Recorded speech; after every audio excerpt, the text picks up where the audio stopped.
abang juga bisa secepatnya dapat kerja yang sesuai dengan kehendak Tuhan lah dan cita-citanya. Joyce juga, itu yang bisa mama sampaikan. Udah. Udah, oke. Jadi dari Bapak kita bersyukur sampai bisa di ujung tahun ya 2025, sekarang udah masuk di 2026. Ini juga bagaimana berkat Tuhan bisa kita rasakan semua, dan kita tetap mengucapkan banyak terima kasih atas penyertaan Tuhan dalam setiap langkah kita. Jadi di awal tahun ini perlu saya sampaikan buat Pian ya, yang pertama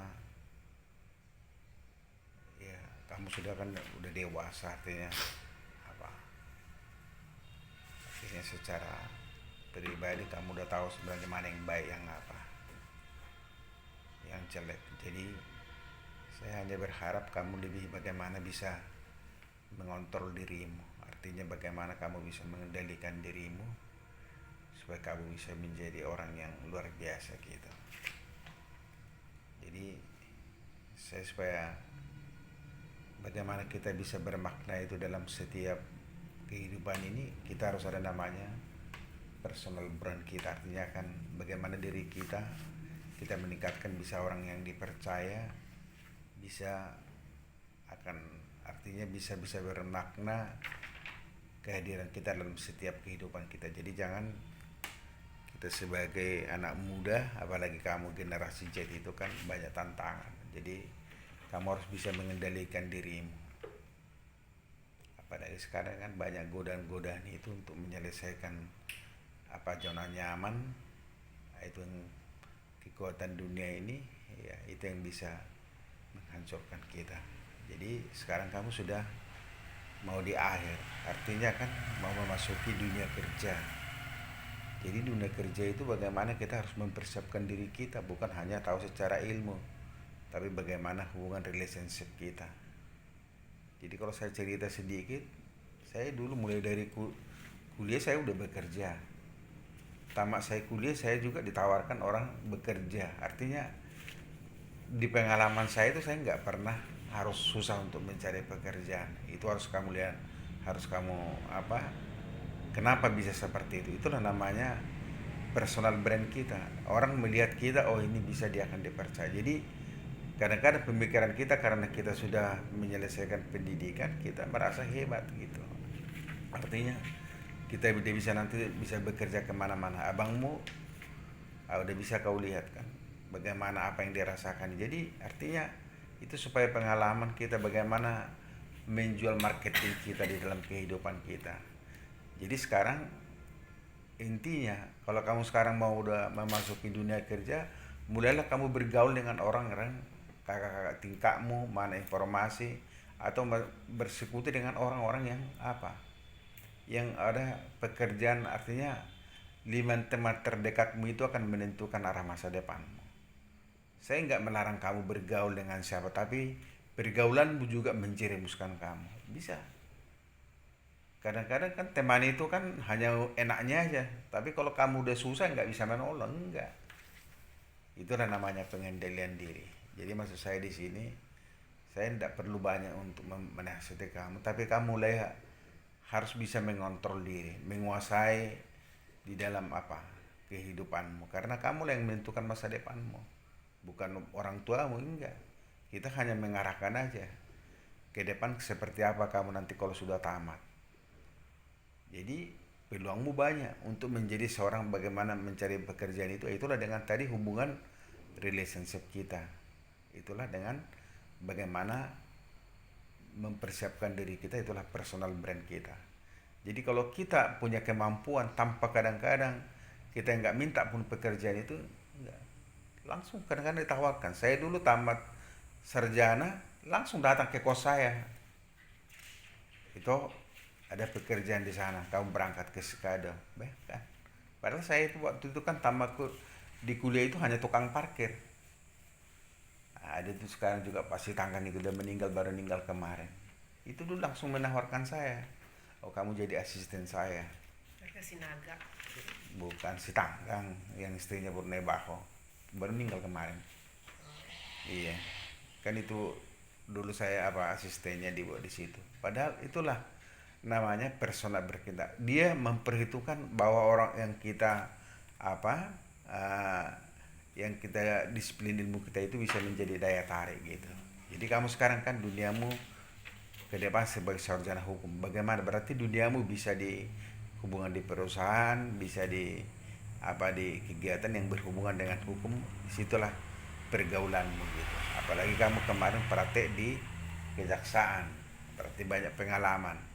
Atau nanti bisa jadi pengacara atau jadi apa. Jadi mulai seleksi pergaulan. Itu maksud saya dengan di tahun 2026 ini. Jadi mudah-mudahan kamu semakin ke depan mempersiapkan dirimu supaya kamu menjadi orang yang bisa bermakna, bisa berempat husna di keluarga kita. Opus Anggapati, keluarga kita semua ada namburumu, ada apamu, banyak yang harus kita bantu di dalam setiap kehidupan ini. Jadi saya pun sebagai secara kekurangan pasti banyak, tapi itulah apalagi dengan hampir 2 tahun ini kamu udah tahu bagaimana posisi saya sampai sekarang ini. Posisi kesehatan saya masih terus bertahan di stadium 5. Di fungsi ginjal saya masih belum ada peningkatan. Kemarin udah 3 kali ke Jakarta, belum ada juga jadi mungkin nanti tahun 2026 ya solusinya saya harus mungkin mempersiapkan operasi, tinggal menunggu untuk operasi Simino untuk persiapkan. Siapa tahu cuci darah saya tidak mampu nanti untuk cuci. Jadi itulah, bayangkanlah kalau saya sudah cuci darah, mungkin saya untuk mencari uang kan udah kesulitan gitu. Itulah mulai pikirkan persiapanmu sekarang bagaimana kalian untuk menyelesaikan studi dengan waktu. Apalagi tadi kan Mama sudah sampaikan, ya inilah kita sebagai orang tua bisa menyelesaikan kalian, bisa selesai nanti untuk mengembangkan kalian lah ke depannya gitu. Jadi inilah yang bisa sampaikan untuk pian ke depan.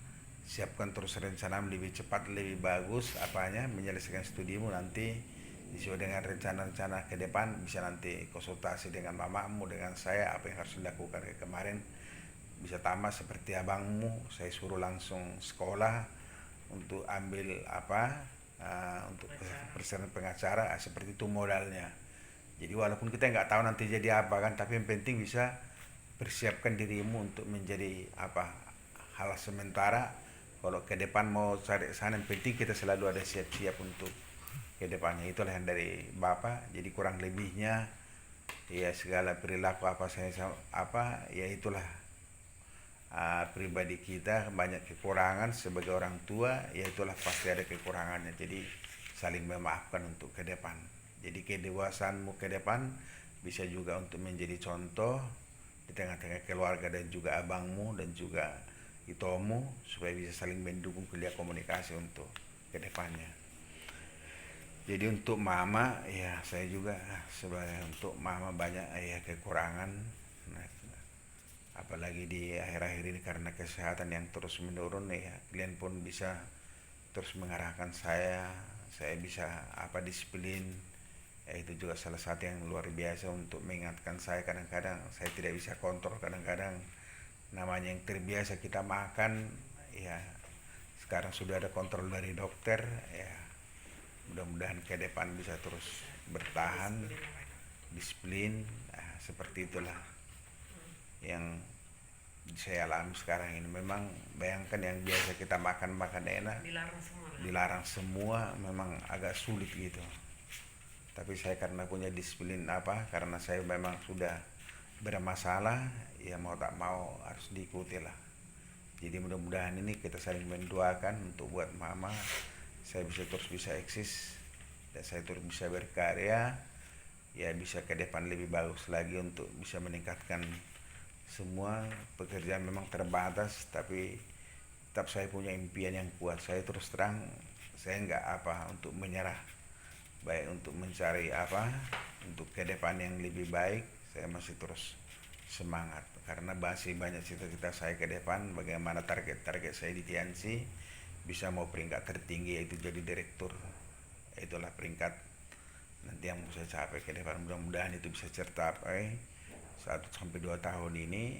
Ya itulah endingnya, satu peringkat yang prestisius di Tiansi. Ya mudah-mudahan itu menjadi satu motivasi untuk kalian. Mungkin kalau kalian pun tidak mau menjalankan usaha ini, ya tidak apa-apa, tapi ini salah satu pembelajaran yang ke depan bisa untuk kita kelola untuk keluarga kita. Jadi walaupun nanti mama juga pensiun, bisnis ini juga bisa dijalankan dengan di rumah. Itulah hebatnya apa yang kita bangun 15 tahun ini, ya bisa-bisa menghasilkan. Terus terang, mungkin kalau nggak bisnis ini walaupun saya kadang-kadang sakit, tapi kadang-kadang saya bersyukur kepada Tuhan, untunglah saya lakukan bisnis ini walaupun saya sakit, ya masih bisa untuk menghasilkan uang gitu. Bayangkan dengan kondisi yang saya stadium 5, secara aktivitas kan tidak mungkin, tapi karena sistem yang bekerja, saya masih bisa menghasilkan dari Medan, bisa dari Putusibo, bisa dari Pekanbaru, bisa dari Jakarta. Aduh, saya luar biasa, walaupun kecil, tapi saya bersyukurlah itu. Jadi ya terima kasih sekali lagi kepada mama, saling kalau saya masih banyak bisa diingatkan, karena namanya manusia seperti itulah, banyak kelemahannya. Yang pasti saya tetap saling mendoakan kita, mudah-mudahan apa yang kita capai bisa menjadi kenyataan yang lebih baik lagi ke depan. Itulah mungkin untuk mama. Mungkin nanti ada dengar Sanggapati ya? Nggak ada? Udah tadi. Udah ya. Sama Joyce nanti nggak apa-apa melalui SMS lah. Jadi mudah-mudahan apa yang kita rencanakan ke depan semakin diberikan jalan yang terbaik. Tuhan memberkati kita.